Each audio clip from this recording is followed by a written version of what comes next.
Drama serial दामे मोहब्बत की आने वाली एपिसोड बहुत ही ज्यादा इंटरेस्टिंग बनने वाली है, जहां पर मुराद इस बात से काफी ज्यादा हैरान और परेशान रह जाता है कि उसकी वालदा सादिया बेगम ने इस बात को बिल्कुल भी गवारा नहीं समझा कि वो अपनी बेटियों की शादी तो कर रही है, लेकिन इस बारे में अपने बेटे मुराद से भी बातचीत कर ले। जब मुराद को इस बात के बारे में पता चलता है तो वो काफी ज्यादा परेशान होता है और वो इस बात को सोचकर ही टेंशन में आ जाता है कि उसकी माँ ने उसके साथ इतना ज्यादा बेगानापन क्यों अपनाया। तो जब वो अपनी माँ के पास जाता है और उसे जाकर सारी हकीकत बताता है तो उसकी माँ उसको जवाब देती है कि ये मेरा घर है और इस मेरे घर में सिर्फ मेरा ही हुक्म चल सकता है। तो मुराद वहाँ से काफी ज्यादा परेशान होकर वापस आ जाता है। तो वहीं पर ही दूसरी जानब सादिया बेगम की बेटियां काफी ज्यादा परेशान होती हैं अपने माँ का गलत रवैया देखकर। सोनिया को तो इसी बात की ही परेशानी होती है कि उसके अंदर एक गुस्से का लावा पक रहा है और वो लावा जब बाहर आएगा तो उसकी माँ सादिया बेगम को इस बात का खामियाजा बड़े बुरे तरीके से भुगतना पड़ेगा। तो वहीं पर ही दानिया अपनी बहन को समझाने की कोशिश करती है कि लिहाजा बेहतर तो यही है कि तुम ऐसा कोई भी गलत डिसीजन ना लो, वो हमारी माँ है और वो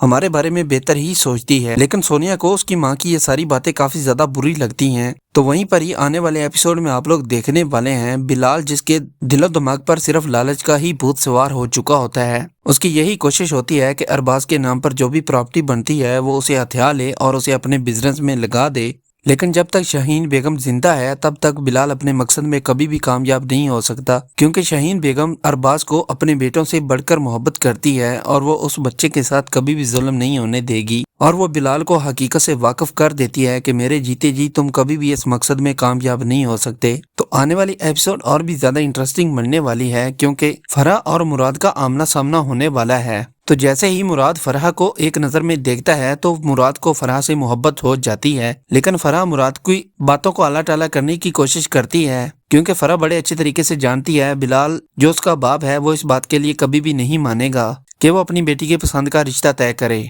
तो दूसरी जानब अरबाज, जिसको इस बात का बड़े अच्छे तरीके से पता लग जाता है कि उसके डॉक्यूमेंट बिलाल साहब के पास हैं, तो इसी बात को लेकर अरबाज की रातों की नींद हराम हो जाती है। जबकि अरबाज के दिल में तो काफी ज्यादा ख्यालात आते हैं कि वो थाने में चला जाए और जाकर बिलाल साहब के खिलाफ रिपोर्ट दर्ज करा दे, लेकिन बाद में बिलाल के बारे में उसको ये भी गुमान हो जाता है अगर वो बिलाल के खिलाफ जाकर रिपोर्ट दर्ज करवाएगा तो माशरा उस पर उंगलियां उठाना शुरू कर देगा कि जैसे ही उसके वालिदैन इस दुनिया से गुजर गए थे तो बिलाल ने उसके सर पर हाथ रखा और उसको अपने घर में रहने के लिए जगह भी दी, और जैसे ही वो थोड़ा सा जवान हुआ है तो उसने बिलाल को थाने का मुंह दिखाना शुरू कर दिया। तो लिहाजा अरबाज इस बात को काफी ज्यादा लाइट ले लेता है और सोच विचार करने के बाद फैसला कर लेता है कि वो बड़ी अम्मा के पास जाएगा, शाहीन बेगम को इस बारे में मजीद आगाही करेगा कि वो उसके लिए कोई बेहतर ही फैसला करे और बिलाल से उसके जो डॉक्यूमेंट्स हैं वो लेकर वापस दे।